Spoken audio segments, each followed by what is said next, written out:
Cheers. Thanks very much, and thanks very much for having me out here down the road. I think someone was giving out with the public transport out to UCD, but it's great from Trinity, I can tell you that. The 39A absolutely flies out. But very glad to be here.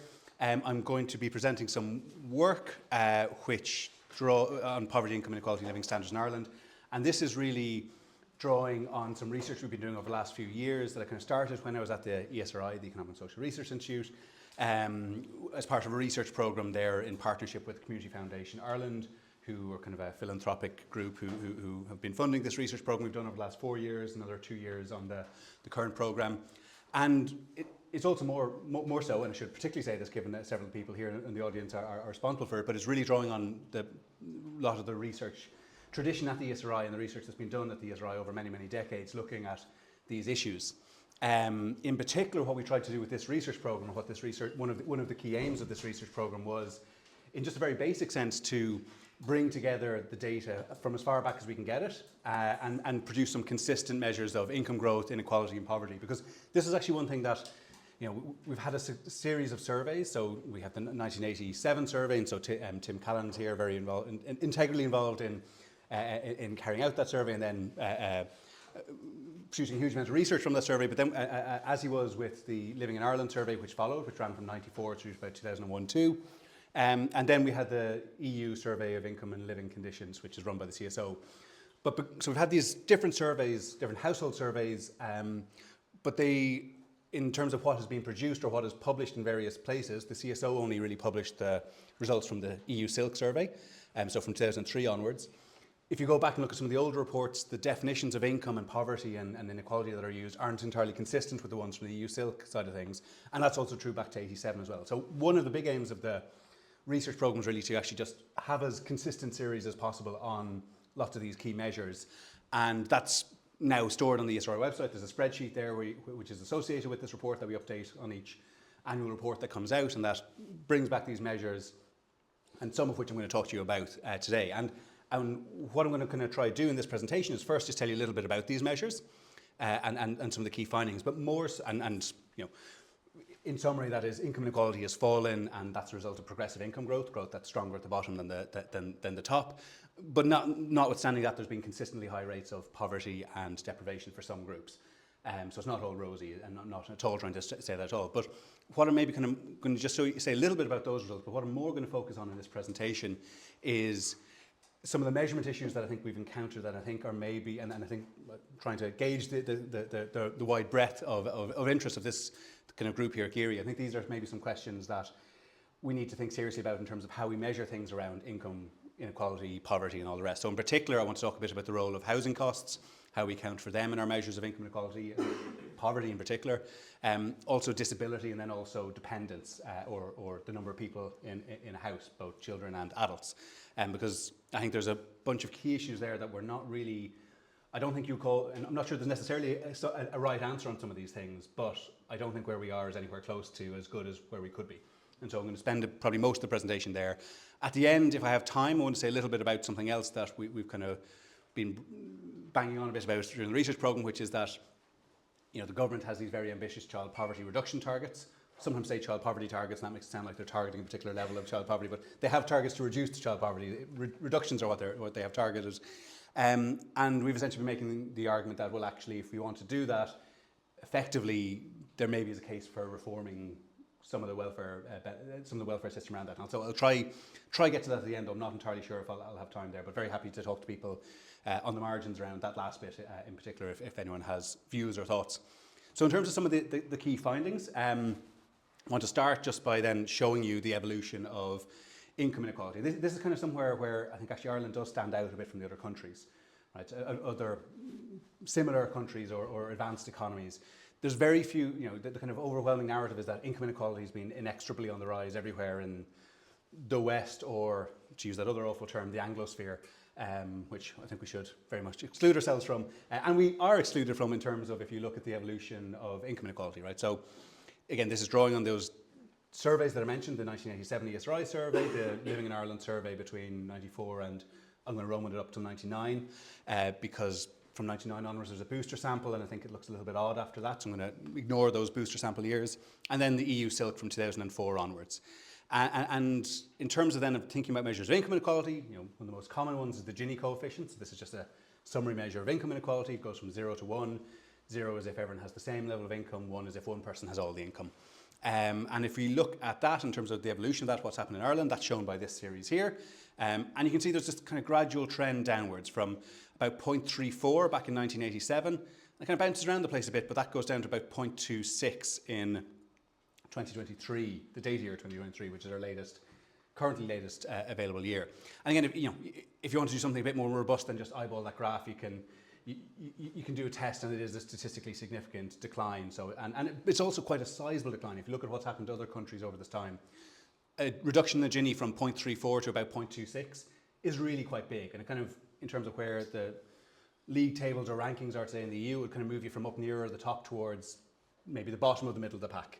So that's kind of the extent of, now that's not, things were more equal a while ago, so that would have been that would have been quite equal back in, quite unequal back in 1987, and we've really kind of come down so that in terms of this measure of income inequality, we're around the middle of the EU pack. And it's not just the Gini coefficient, right? This is one of the things that went into this also research program maybe skeptical about, that maybe it's just the Gini coefficient is a bit weird, maybe it's sensitive what's gone on at the middle, and maybe because median incomes have boomed, it's all around that, but it's not. So this is income after taxes and transfers, and also adjusted for household size. I'm going to talk more about that issue kind of in the middle. And so that, this is after the tax and transfer system has done its work, and as Enda said, it's not market income inequality, so it's not just the income from unemployment, but also importantly, it's not individual earnings inequality, right? This is grouping together people in a household, and each person in the household gets the same equivalized amount of disposable household income. If you look in terms of market income inequality, it's really driven by what's happened in terms of unemployment. So it jumped up sharply over the Great Recession, and it's kind of come back down since, although it's still relatively high. So not really kind of going to get into kind of the distinction between market and disposable much today in terms of what the tax and transfer system is doing, but that is an important part of the story, that actually Ireland is more unequal. It's not now, as it was, the most unequal country in terms of market income inequality of the EU, but you do actually see this divergence between market income inequality and disposable income inequality. But just focusing on disposable income inequality for what I want to show you for the moment, it's really come down in terms of the Gini coefficient.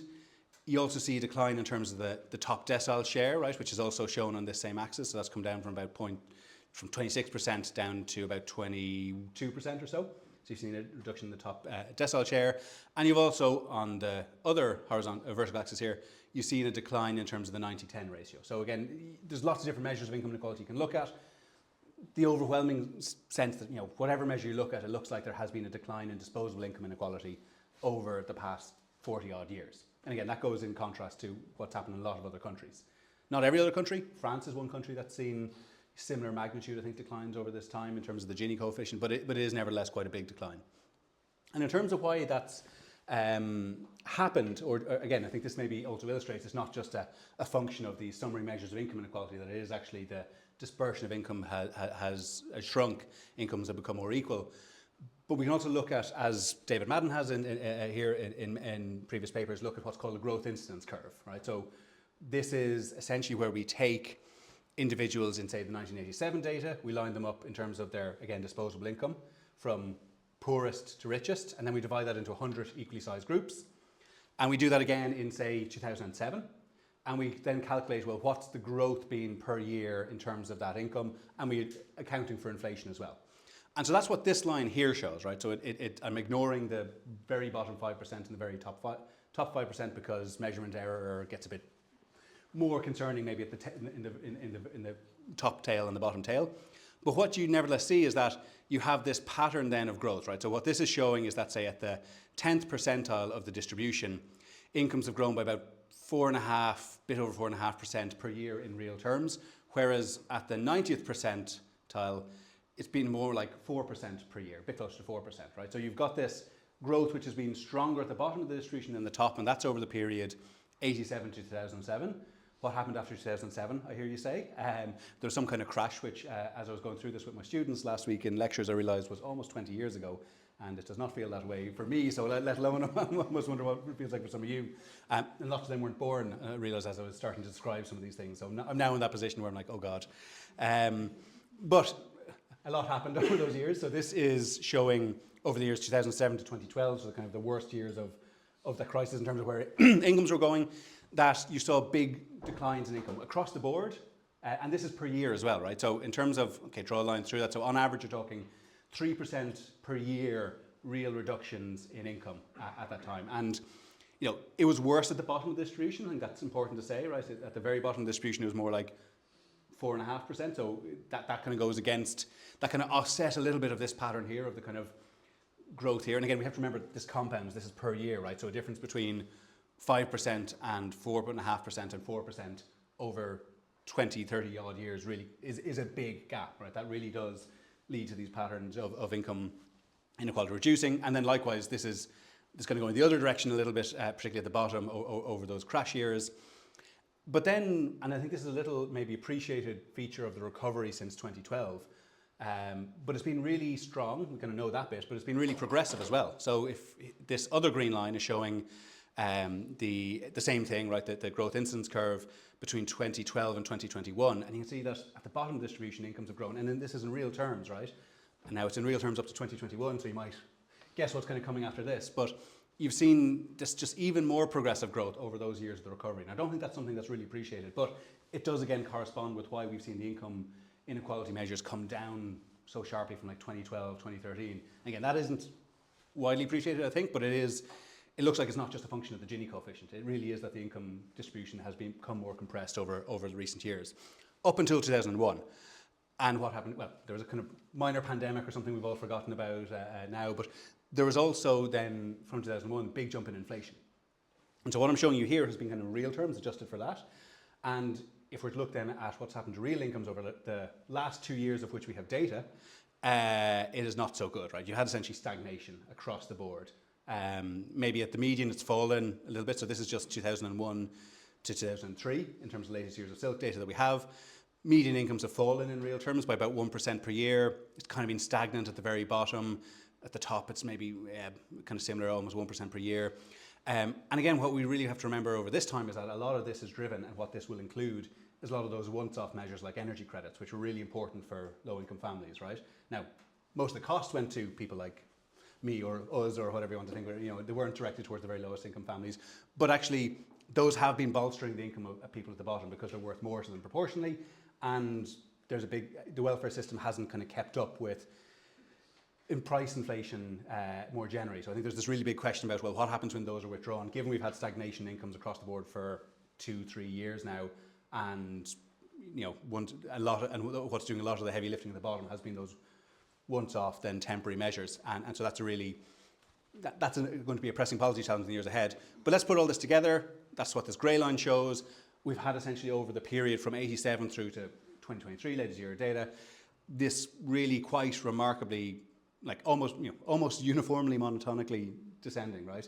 Its incomes have grown by more at the bottom than the top. And that's kind of led to those patterns of income inequality falling that I mentioned. But again, I'm not trying to say, oh, look, isn't this great? Everything's wonderful. There are groups which I think I wouldn't necessarily say left behind, but have always been more disadvantaged, right? And so one way of thinking about this and one measure that I think is particularly used, and I, as time goes on, become more convinced is a very good way of looking at these things is the measure of material deprivation, right? And that's essentially out of a list of, in this case, it's going to be 10 items, because we only have 10 items that we can see over the full horizon, or as far back over the horizon as we can, to 94. And essentially, of these 10 items that households are asked about, they're asked, do you not have one of these items because you can't afford it, type thing, right? And so these are things like an ability to replace worn out furniture, ability to replace shoes, have a warm coat, have a roast meal, or now in recent years vegetarian equivalent once a week. So it's those kind of questions, and they kind of get at, are you able to kind of have what one might think of as a basic standard of living? And if we look at how that measure evolves over time, so this is what's shown here in the green line, right? So it comes down over the 90s, and again there's missing a few years of data here, and there's also a change in the survey, but it kind of goes down to about 10% before the crash. Then the crash happens and it goes up from about 10% to 30%. And again, this is one of the reasons why I think material deprivation is quite a good measure, in that it actually exhibits those changes that you'd expect over the financial crisis. If you look at measures of income poverty across the whole population, because median incomes were sinking so fast over that time, actually poverty rates didn't look like they went up, because ultimately it's a relative measure. I'll say more about that in a minute. But again, material deprivation kind of goes up quite strongly over the crash and then kind of comes down. And then in the latest year or two, when you've seen inflation jump up, you kind of see a tick up as well in the share of people who say they can't afford to do all these things you might think are important for them to do, right? But that's for the population as a whole. If you look at, there are certain groups where, again, these measures are just much higher and have been much higher consistently over the full horizon of data. So, for example, households where no one is in paid work, households where there is someone of working age and no one among that group who are of working age is in paid work, you know, they've had a deprivation rate, a material deprivation rate of kind of 40 to 50% really across most of this horizon.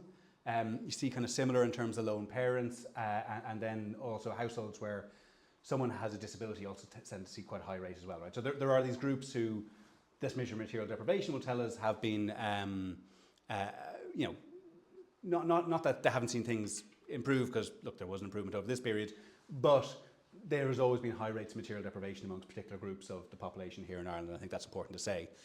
And the other thing, and this is going to lead us into the measurement issues then, is around income poverty, or the at-risk of poverty rate. So what is this? This is kind of, you know, alluded to it as essentially it's a relative measure of living standards, but I mean, in another way, all these measures are relative measure of living standards. I don't think that's a particularly strong critique of it to say, oh, it's relative poverty. But what it is measured as, right, and this is in terms of how we measure this at-risk of poverty or income poverty rate, it's, are you in a household that has less than 60% of the median net disposable income? That's kind of the way that this poverty is kind of defined. There are other thresholds. Sometimes people use 40%, 50%. The one that is used in official measurements and generally gets used the most is 60%. So that's what I'm going to show you. I'm going to show you how that's changed for different age groups. And this is going to bring us on to the issue of housing costs, right? So just to show you as well that this really matters, right? So okay, first of all, here is the at-risk of poverty rate for kids, those aged 0 to 17. And this, and you can see it kind of goes down and down pretty, again, monotonically. You know, there's not even really a big jump over the crash. If you look at the working age population, that's shown in grey, so it's kind of less of a decline, but it's kind of stable here, and then it's kind of declined in recent years. And what's really striking is if you look at the poverty rate for those aged 65 plus, you see this huge increase over the 1990s, right? And then you see it kind of come right back down, then maybe kind of start rising up a bit again, and then kind of start to come down, and then jump up here and then come down. In particularly, I think, you know, the rate for those aged 65 plus is quite interesting, right? Because, well, one, it goes up really, really strongly over the time, and what's happening here is that essentially the state pension isn't keeping up with earnings growth. It is not keeping up with income growth of the rest of the population. And what's even more striking is it comes back down, right? Because essentially you have this becomes an issue that there's political will to solve, to address the relative living standards of those aged 65 plus, and the pension is jacked up repeatedly, the state pension over that period of time, and that poverty rate comes right back down. Again, you start to see it kind of drift up, and this is again the same thing where the state pension is kind of falling behind. And then there's occasionally big jumps in the state pension, or bigger jumps in the state pension relative to other incomes, where it kind of comes back down. But all of this is, and this is kind of where I want to kind of try transition into the issues of measurement, is if you ignore housing costs. And we know that housing costs differ really quite strongly between these groups. And that's because people who are age 65 plus tend to own their house, if not outright, with a very, very small mortgage remaining. And so therefore the interest payments are pretty tiny. And that's what I want you to think of kind of housing costs as. It's in what I'm going to show you, it's the mortgage interest component of a mortgage. It's rent for those who are renting, and it includes social rents for those who are renting from a local authority or approved housing body. But we only get that information in the data, at least consistently, or at least the way I've been able to kind of hammer into shape consistently, from 2007. Before then, even for the first few years of Silk, they were kind of chopping and changing the definition a bit. Tim might be able to help me get a handle on this later on, but there is information in the Living in Ireland survey, but not in a way of being able to get out the mortgage interest component in a reliable way. So I'm only going to show you, I can only really show you what's happened to an after housing cost variant of these measures of poverty from 2007 onwards. But when you do, you get a very different pattern, right? So the two things really here to show, right? So the colours are staying the same for the age groups. I've just got the dotted lines now for the after housing cost variant. But this decline that you saw for kids, essentially, you don't see, right? You no longer see that any kind of decline in income poverty for children from 07 when you have the measure through to here. It's been stable at around just over a fifth. 20% for kids. Whereas, and this is again the quite striking thing, right? If you look at, for those age 65 plus, you haven't seen that same increase since 2010. And again, what I think is going on here is really the fact that you've got rents have really shot up, and the people who are most exposed to rents are younger families. Kids tend to be in younger families, they're more exposed to rents. That's essentially the channel that's going on here. And so again, to transition to this issue of measurement, well, these kind of patterns by age actually more closely align with what you see in terms of material deprivation. So if you look at material deprivation rates by age, you don't really see this kind of creeping back up of the 65 plus age deprivation rate. You kind of more see this kind of, it's more aligned in terms of in terms of what group has the highest rate with the after housing cost measure. And also there's just this, you're kind of really just capturing this thing where, in terms of if you think about disposable income, what households have, well, housing costs are another really important component of what houses have to spend. And, the single most largest item in terms of what households spend money on. And they vary quite substantially across tenure types, even at the bottom of the income distribution. So this is what I'm going to show you here now. This is from one of the reports that we had part of the research program 2 or 3 years ago. And what I'm essentially going to show you is by housing tenure, where it's owned with mortgage, supported renter and private renter, how housing cost to income ratio varies by quintile of disposable income. So quintile of disposable income is fifths of the income distribution. So whereas I had it broken up into fifths or centiles or hundredths earlier on, we're just going to look at fifths now. So if we look at just across these 3 tenure types, and that's why owned outright doesn't appear on this chart, right? Because in my measure of housing costs, if you own your house outright, it's 0. There's no, and that's not quite right either, right? You might want to include things like structural insurance premiums and stuff like that, but SILT doesn't give us information on that separately from other stuff anyway. So that's why I don't have them in there. But again, if we look across the income distribution, then look at these quintiles of disposable income, and we look at then the housing cost to income ratio, we see that for people who own with a mortgage, it's low even for people at the very bottom of the income distribution. So for those in the bottom fifth who are homeowners with a mortgage, they're paying less than 10% on average of their disposable income in terms of housing costs, right? And up at the top of the distribution, it's even lower, right? It's about 2-3%. If we look then at supported renters, and what I mean by this is we're able to identify people who are renting from a local authority or an approved housing body, and so what they're paying in terms of what their rents are is typically the differential rents that they pay to a local authority, of which they're a whole can of worms in themselves, but they're income related. And so that's kind of what's going on here, right? That you get a bit more of a gradient. There's also no data points in quintiles 4 and 5 because there ain't enough observations up that high in the income distribution who are renting from a local authority or approved housing body. But you're talking about 15% in terms of, on average, the housing cost income ratio for supported renters at the bottom of the income distribution. And again, this is kind of a function of these guys have very little income. In order to qualify for rental subsidies or rental support, you have to have low income. But the rents that you pay are heavily income related and so therefore are kind of capped in a lot of local authorities. And so even though you have very little income, you pay very little of it in terms of your housing costs. But then if you look at private renters, right, this is where all the action really is going on in terms of the high housing costs. It's at the bottom quintile distribution, so there are some people who are privately renting there, right? It's because maybe their local authorities decided they don't qualify for housing support, they don't have a social housing need in the terminology for whatever reason. Maybe they're slightly above the threshold and there's this cliff edge threshold for housing support, or maybe it's just because they're on the list and there's no availability and so they've had to go rent privately and they can't find anywhere with HAP, so they're just paying privately. But they're paying on average 30% of their income in housing costs a month. And again, this kind of declines down to about 16-17%, just under a fifth for private renters in the top of the distribution. So there's this really strong gradient in terms of housing costs, but also varies by tenure type. And there's obviously a close relationship between then tenure and age, and that feeds into things like the child poverty rate that I showed you earlier. And so accounting for these housing costs really make a big difference to these measures of income poverty. So I showed you the child one for children makes a big difference on average, but here what I'm going to show you is for people who own outright, that's the blue, so that's the before housing cost is in blue, before housing cost poverty rate is in blue, the after housing cost poverty rate is in grey for those who own their home outright with the circle. Then if we look at people who own with a mortgage, we can do the same. So actually with a mortgage, again, very, very low rates of income poverty amongst these groups. Whereas if we look at supported, which of these? No, there's private renters first. We're seeing that there are these quite high rates of income poverty, although they've been declining. And then if we look at supported renters, you have these much, much higher rates of poverty, both AHC and BHC. But actually in terms of the only two groups where you see that kind of big increase in terms of the poverty rates are those who are renting, either privately or supported renting, i.e. the grey line is above the blue line for both those two groups. And just one point, I suppose, on the supported renters, right, is that they have the highest rates of income poverty at kind of pretty much consistently over a third over the full horizon of the data, on a before housing cost basis, and if you account for housing costs, that jumps up to over 40%.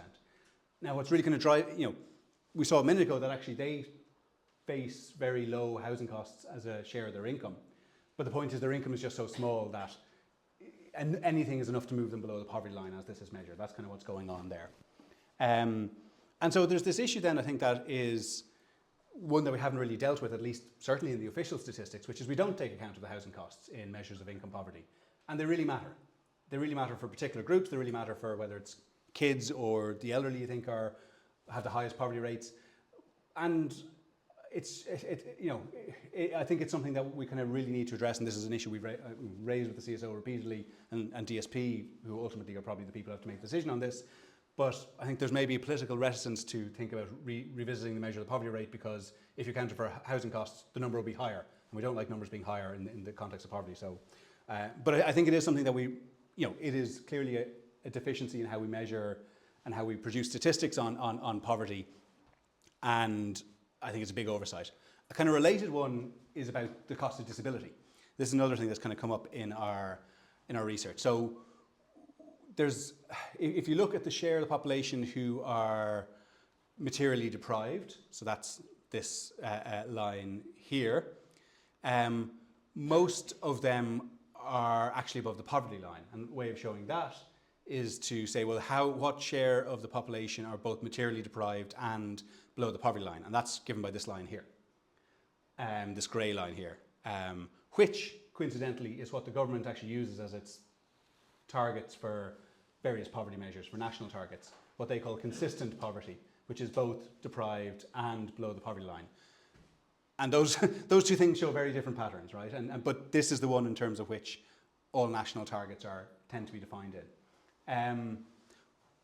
If you do things on an after housing cost basis, you get it, lifted up a tiny bit, but actually that's not removing most of the difference there.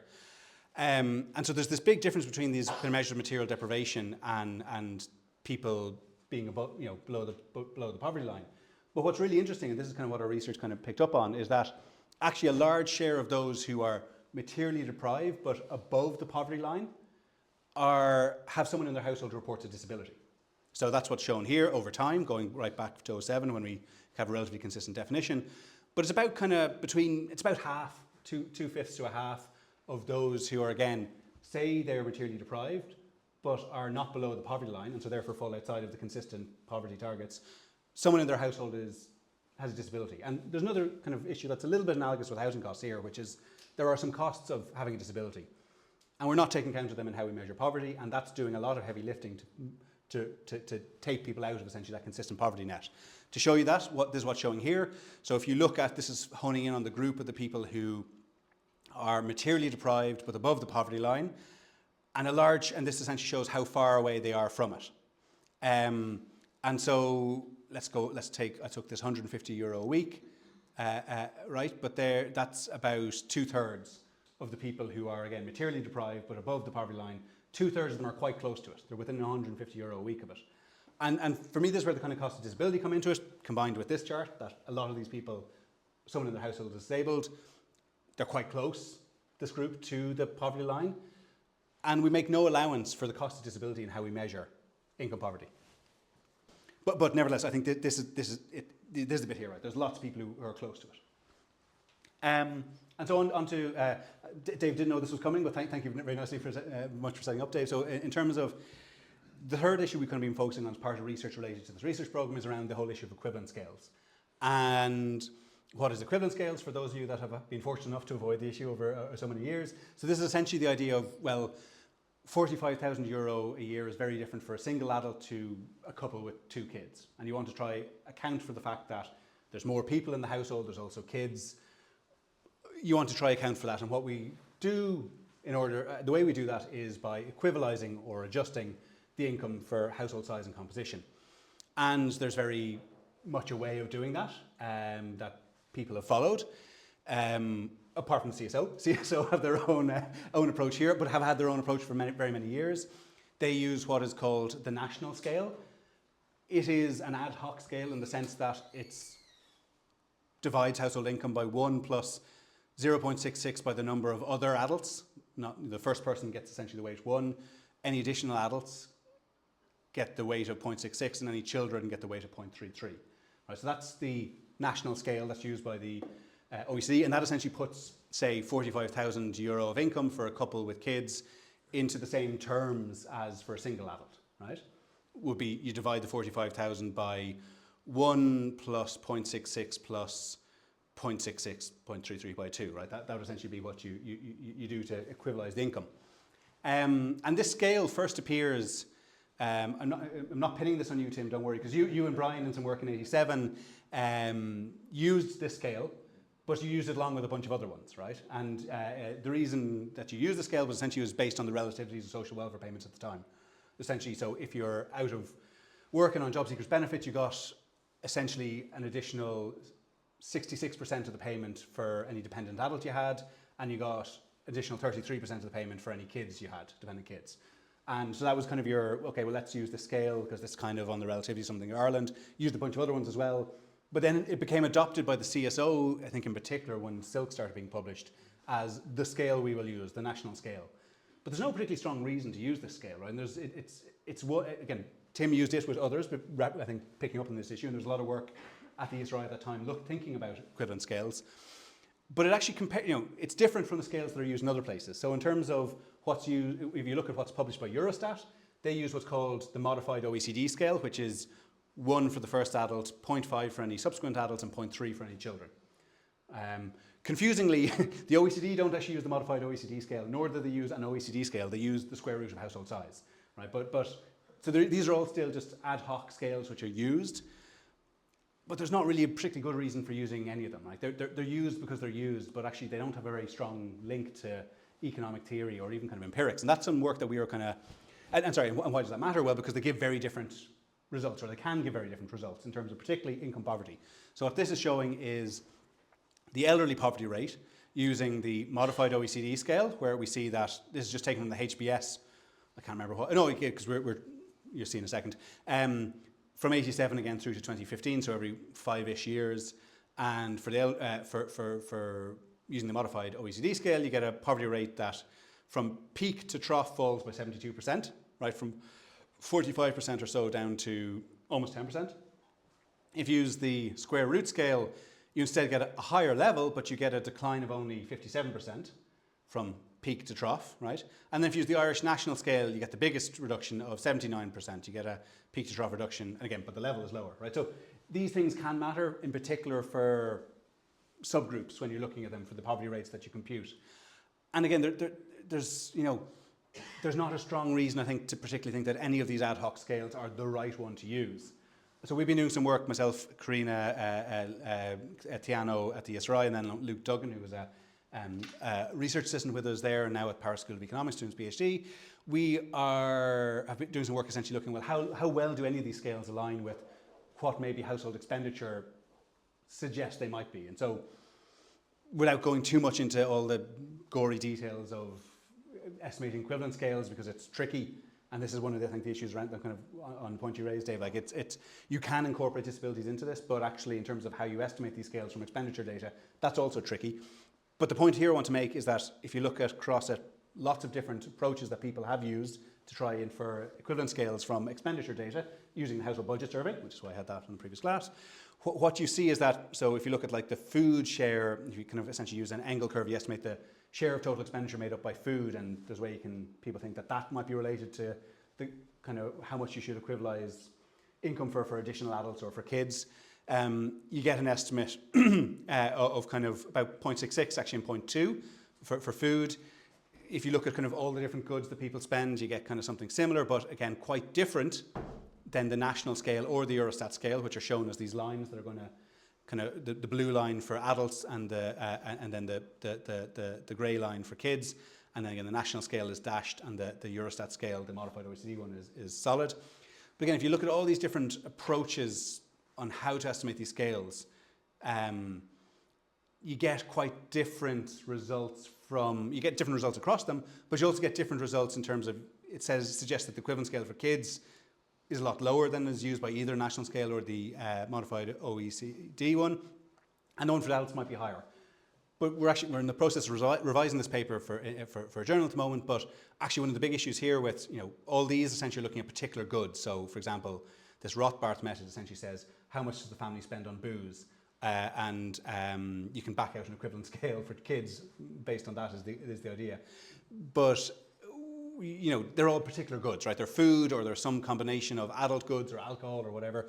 So there's also these demand system approaches that you can kind of take the AIDS and the Quades model. And actually, again, there's this whole issue of endogeneity around with the estimates of these models. And if you try instrument for actually these and correct this endogeneity, you actually get much smaller scales again. So the kid scale is less than 0.1.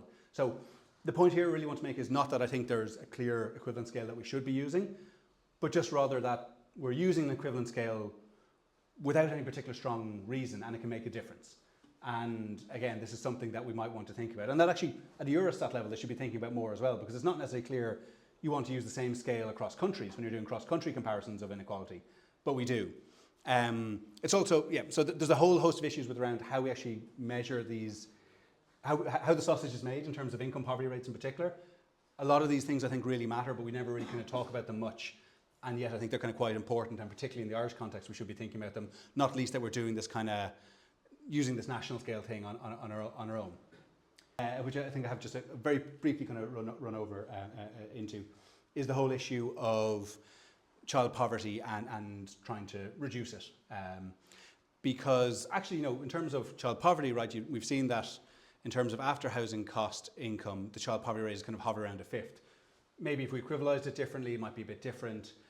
But actually, there's good reasons to care about child poverty, right? In that there is all this research that has been done that kind of seems to show that there is a strong, even causal relationship between the amount of resources that a kid has growing up and not only their outcomes at the time, but their later life outcomes. And kind of lots of that adjacent to the work that Paul and Orla kind of have been working on. And so again, even if we're measuring, even if the poverty rates were actually the same across age groups, we still might care about child poverty more than others because of the long run cost of it, is something maybe worth saying. And the government says they care about it, right? They have these really ambitious targets, both European and national, to reduce the child poverty rate. But I think actually one of the issues that we run into whenever they go to try address it is, maybe besides the issue of political will, is that it's quite tricky to actually address child poverty with the existing welfare system. So here's again some work, a chart taken from some work that we did as part of the research programme.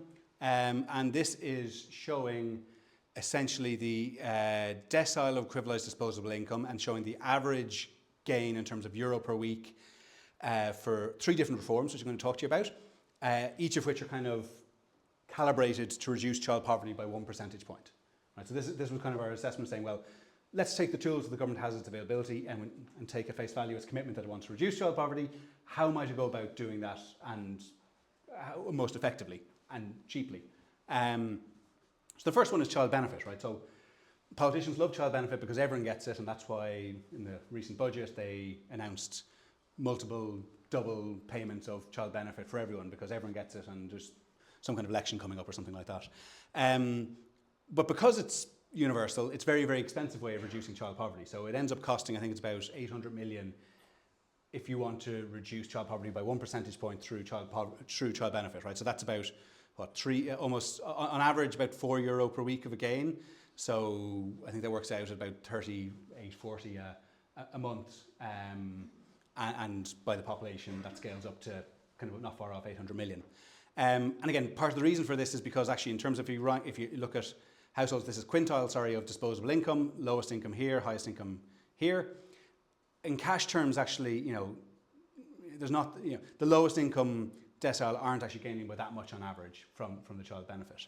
And that, again, this is about a little bit of the composition of these different quintiles, but really the point here is that you end up spending, if you're trying to reduce child poverty via child benefit, you're spending a lot of your money on people at the top of the income distribution, so therefore it ends up being very expensive to reduce child poverty. There also are payments which, until very recently, were called increases for qualified children. They've now been renamed or rebranded as child support payments. But they're essentially these additions that you get with most welfare payments if you have a dependent child. So they now also vary by whether the kid is under or over 12 in a way that I'm not sure necessarily makes sense, but anyway, that's for another day. So you could use these IQCs, right? And they are a lot more effective at reducing child poverty because they're targeted towards kids at the bottom of the income distribution, right? They go to people who are in receipt of means-tested benefits for the most part, and so therefore you're targeting people at the bottom of the income distribution. But because they're targeted towards people at the bottom of the income distribution, they do that by being means-tested, and they're very aggressively means-tested. So it depends on the payment, but some of them are means-tested at 100% above a disregard. Some of them have cliff edges where you can't get them once you work more than 4 days and 7. You know, there's all these kind of, and that's only on the benefit themselves. A lot of these households are also going to be in receipt of housing support payments like HAP, or they're going to be renting from a local authority, and so we'll have income-related rents. And so actually, you do get households, particularly with kids, who have effective marginal tax rates of over 100%. Like it's not some kind of made-up myth. This does, and this is becoming more common across the system as different bits of the system introduce different means-tested benefits without thinking about the rest of it, right? So Department of Housing went and rolled out HAP using each local authority's differential rent scheme, and didn't think to really talk about welfare, about how that might affect people in terms of their progression rates and all the rest, right? So you have this issue with IQCs where they are a lot more targeted. You can kind of see that here, right? There's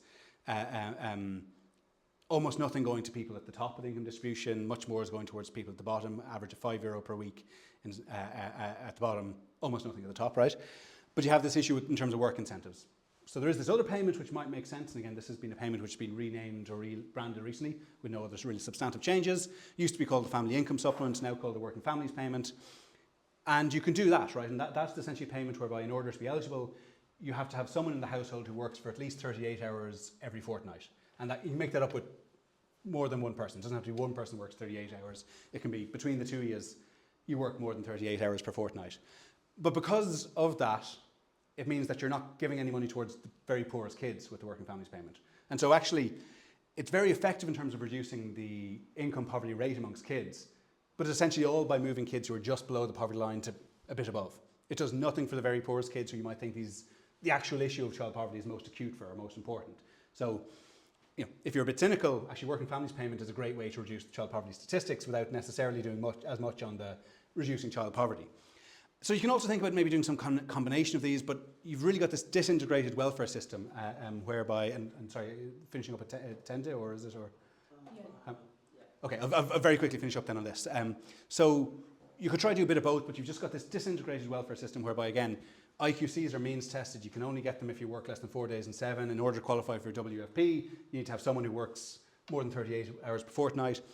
And so there is this proposal going back at this stage decades, or these proposals for essentially an income-related second-tier child benefit. So this is taken from a paper by John Sweeney in 2007 to SISI, the Journal of the Statistical and Social Equality Society of Ireland. He was at NESC at that stage, I think also produced a NESC report. And the idea that he had was essentially, let's do what Gordon Brown is doing over in the UK, which is let's introduce the second tier. So what this chart is showing you is from his paper, the basic parameters of an income-related second-tier child payment. You would essentially keep child benefit universal, right? It is staying the same with family income. It's just whatever amount it is. And on top of that, you pay another amount that for some amount, you get the full, for some level of family income, you get the full amount, and then it's tapered and you can set the withdrawal rate as you kind of fancy. We did some work as part of the program saying, well, okay, how would this work in terms of reducing child poverty? We essentially, the way we modeled it was combining together the IQCs with the Working Families Payment and essentially replacing them with the second tier. We did some simulations using Switch, and that suggests that you could reduce child poverty by a quarter, 40,000 kids, for a cost of about 700 million, which is about roughly what they've spent now cutting VAT on hospitality. Just happens to correspond, not far off to that. And not only that, right, but you'd also have the poverty gap. That is, you're giving most of the money towards people who are well below the poverty line. So unlike with the Working Families Payment thing, you're really directing resources towards the very poorest kids and you're pushing them up so that on average, the distance from the poverty line is halving. It'd be more effective in terms of expenditure than these other measures, and also direct those resources towards lowest income kids. But, and this is where I'll finish up, there's, in kind of doing that reform, I think you essentially come across having to confront some of the choices that we've implicitly made in relation to the welfare scheme and left unaddressed for, at this stage now, decades. And one of those is, should the welfare system encourage low-income parents to engage in part-time or other full-time work? And that's kind of most, I think, notably illustrated in the fact that Working Families Payment has this 38 hours per fortnight, 19 hours per week condition that in order to qualify you have to do that. And you see bunching, right? If you look at the distribution of earnings for parents with, for single parents, particularly with kids, not in earnings, in hours, you see this big spike just above 19 hours, right? People respond to this incentive, or seem to, by working just over the 19 hours, but not much more. I think there's a really interesting question, given what we're learning, part of the broader research here, but in other countries, about progression, right? That actually being in low-paid part-time work doesn't seem to lead to much progression in terms of your earnings. And so does this structure of the welfare system of encouraging people to be in part-time low-paid work, is that doing much necessarily for those parents in the longer run, move them further away from the poverty line? Because the basic idea here was, well, get them into a bit of work and then they'll work more and things will be good. That's the kind of the basic gist of, I think, some of the Working Families Payment style approach. But there's lots of research now showing in the UK, so papers by Richard Blundell and others, that doesn't look like it actually leads to that much progression. So I think there's questions like that one would need to confront, that are there and present in the system, but that we haven't really thought about or given a lot of time to think about, and that we'd need to think about if you were to reform child benefits in the way that I've suggested here. So thanks very much. Apologies for running just over, and even if you have to run off and have any thoughts on this, drop me an email, and thanks very much for having me out to Belfield.